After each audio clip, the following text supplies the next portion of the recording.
भाजपने प्रशांत परिचारकांना विधान परिषदेला डावलले। माजी आमदार प्रशांत परिचारक यांना विधान परिषदेवर संधी देऊन त्यांचे पुनर्वसन केलं जाईल असे त्यांच्या समर्थकांना आणि कार्यकर्त्यांना वाटत होते। मात्र विधान परिषदेच्या उमेदवारीपासून त्यांना डावलण्यात आलंय, त्यामुळे कार्यकर्त्यांमध्ये नाराजी पसरली आहे। विधान परिषदेच्या 11 जागांसाठी येत्या 12 जुलै रोजी मतदान होणार आहे।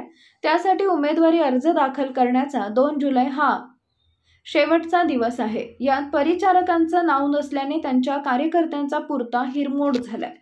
पंढरपूर मंगळवेढा पोटनिवडणुकीत आमदार समाधान औताडे यांच्यासाठी परिचारक यांनी जोरदार प्रचार करत त्यांना विजयी केले होते। परिचारक यांना सोलापुरातील स्थानिक स्वराज्य संस्थेच्या माध्यमातून विधान परिषदेला संधी देण्याचं आश्वासन दिले होते। मात्र महापालिकेसह जिल्हा परिषदेच्या निवडणुका न आल्याने प्रशांत परिचारकांपुढे पेच निर्माण झाला।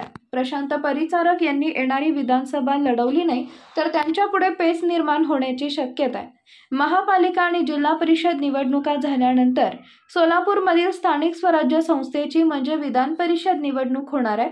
गत वेळच्या निवडणुकीत परिचारक यांना मोहिते पाटील, नारायण पाटील यांनी मदत केली होती। आता हे दोघे पवार गटात आहेत, त्यामुळे त्यांची मदत परिचारक यांना होण्याची शक्यता कमी आहे। त्यामुळे परिचारक यांच्या समोर विधानसभा लढवण्याशिवाय पर्याय नाही असं चित्र सध्या आहे।